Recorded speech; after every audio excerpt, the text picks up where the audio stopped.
আজকে তোমাদের সামনে আমি আসমাও স্যার আজকে নতুন কিছু বিষয় নিয়ে হাজির হয়েছি।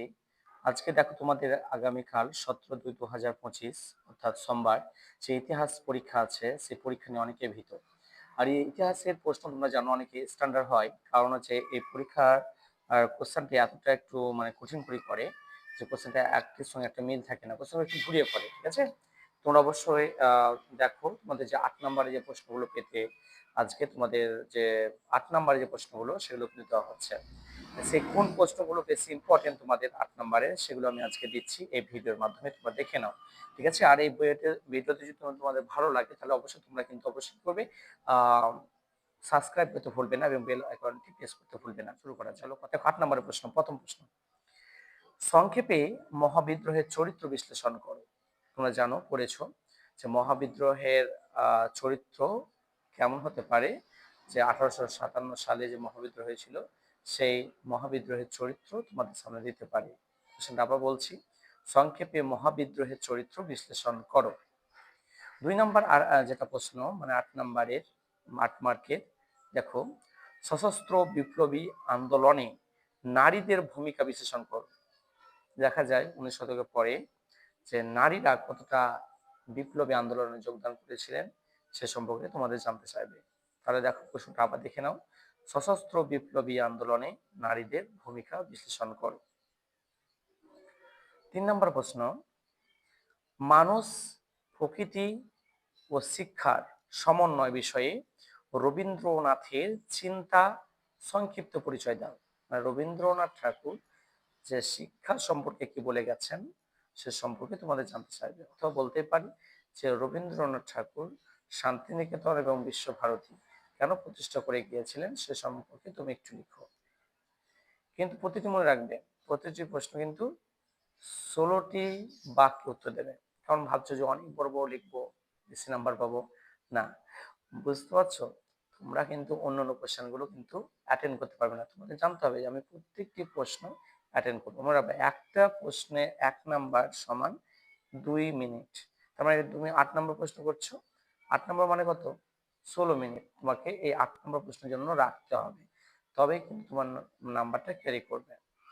তো দেখো নেক্সট 5 নম্বর 4 নম্বর প্রশ্ন, বিংশ শতকে ভারতে উপনিবেশ বিরোধী আন্দোলনে বামপন্থীদের ভূমিকা আলোচনা করো।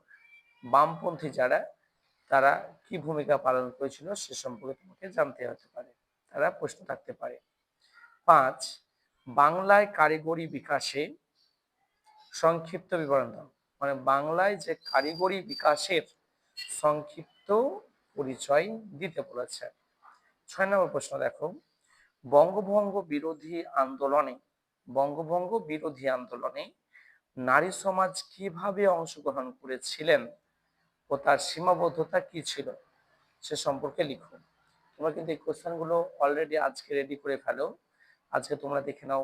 হয়তো তোমাদের স্যার অবশ্যই সাজেশন দিয়েছেন, আর আদৌ কি এই কোশ্চেন গুলো আছে লক্ষ্য করো। 8 নম্বর কিন্তু অনেকেই ইতিহাসে সাজেশন ঠিক মতো দিতে পারে না, হয় বলবে কি দুটো প্রশ্ন দিলাম, এই দুটোর মধ্যে আসবে। তোমরা কিন্তু দেখো, এটা পরীক্ষা, কারোর উপর নির্ভর করলে চলবে না, তোমাকে নিজের উপরে নির্ভর হতে হবে, তোমাকে নিজের উপর কনফিডেন্স রাখতে হবে, তবে ভালো পরীক্ষা হবে। কেউ বলবে দুটো প্রশ্ন দিলাম একটা আসবে, নাহলে আমার মানে দেখবে একটা তর্ক করে, সেটা কিন্তু তোমরা কান দেবে না। নেক্সট দেখো, রাজা রামমোহন রায় এর সতীদাহ প্রথা বিরোধী প্রচেষ্টাগুলি লিখো। মানে রাজা রামমোহন রায় কিভাবে সতীদাহ প্রথা রোধ করেছিলেন সে সম্পর্কে তোমাকে প্রশ্ন দিতে পারে। দেখো, এই কোশ্চেন কিন্তু 4-এও আসতে পারে। ঠিক আছে, এই কোশ্চেন কিন্তু 4 নম্বরে আসতে পারে, তোমরা এভাবে রেডি করবে। 8 নম্বর প্রশ্ন, রবীন্দ্রনাথ ঠাকুরের শিক্ষা চিন্তা ও শান্তিনিকেতনের ভাবনার পরিচয় দাও। অত্যন্ত গুরুত্বপূর্ণ প্রশ্ন এটা, যে রবীন্দ্রনাথ ঠাকুরের শিক্ষা চিন্তা ও শান্তিনিকেতন ভাবনার পরিচয় দাও। এই প্রশ্নটা অবশ্যই তোমরা কিন্তু রেডি করো ভালোভাবে। 9 নম্বর প্রশ্ন, 19 শতকের বাংলায় ধর্ম সংস্কার আন্দোলনে রামকৃষ্ণ দেবের ভূমিকা সংক্ষেপে আলোচনা করো। বুঝতে পেরেছো? আবার বলছি কোশ্চেনটি, 19 শতকের বাংলায় ধর্ম সংস্কার আন্দোলনে রামকৃষ্ণ দেবের ভূমিকা সংক্ষেপে আলোচনা করো। এই কোশ্চেনটা অত্যন্ত গুরুত্বপূর্ণ। নেক্সট দেখো 11 নম্বর প্রশ্ন, সন্ন্যাসী ফকির বিদ্রোহের ঐতিহাসিক তাৎপর্য কি ছিল? সন্ন্যাসী ও ফকির বিদ্রোহের যে ঐতিহাসিক তাৎপর্য সেটা কি ছিল? 12 নম্বর প্রশ্ন, বাংলার ছাপাখানার বিকাশে চার্লস উইলকিন্স এর ভূমিকা কতটুকু? এই কোশ্চেনটি। নেক্সট দেখো, সাঁওতাল বিদ্রোহের কারণ ও ফলাফলগুলি আলোচনা করো। বুঝতে পেরেছো? সাঁওতাল বিদ্রোহের কারণ ও ফলাফলগুলি আলোচনা করো। এই কোশ্চেন কিন্তু অনেক সময় 4 নম্বরে দিয়ে দেয় যে একটি আদিবাসী বিদ্রোহের সম্পর্কে আলোচনা করো। বুঝতে পারছো? এই কোশ্চেনগুলো তোমার দ্বিতীয় অধ্যায়ে পেয়ে যাবে, মানে তৃতীয় অধ্যায়ে, দ্বিতীয় অধ্যায়ে তোমরা অবশ্যই দেখবে। তারপরে 14 নম্বর প্রশ্নটা দেখো, দলিত অধিকারী মানে দলিতদের যে অধিকার পাওয়ার জন্য গান্ধীজি এবং আম্বেদকরের যে বিতর্ক সে সম্পর্ক আলোচনা করো। ঠিক আছে? এই যে 14টি প্রশ্ন বললাম, এই 14টি প্রশ্ন তোমরা অবশ্যই ভালোভাবে কমপ্লিট করো, কারণ এই 14টির বাইরে 8 নাম্বার আমার বিশ্বাস অনেক যারা মানে ইতিহাস এক্সপার্ট, যারা আরো শিক্ষক মন্ডলী রয়েছেন তাদের কাছ থেকে আমি জেনেছি, তারা অবশ্যই এই 14টি প্রশ্নই কমন দিয়েছেন। কারণ তারাও বলেছেন যে আপনি কখনো 2টো বা 5টি কোশ্চেন দেবেন না, কারণ এটা ইতিহাস কোশ্চেন, এটা স্ট্যান্ডার্ড কোশ্চেন, অত্যন্ত একটা বছরের সঙ্গে একটা বছরের কোনো মিল থাকছে না। হ্যাঁ, তার জন্য তোমাদের বলছি এই 14টি প্রশ্ন তোমরা অবশ্যই ভালোভাবে করো, তাহলে আশা করছি তোমরা ইতিহাস পরীক্ষায় 8 নাম্বারের জন্য কিচ্ছু ভাবতে হবে না।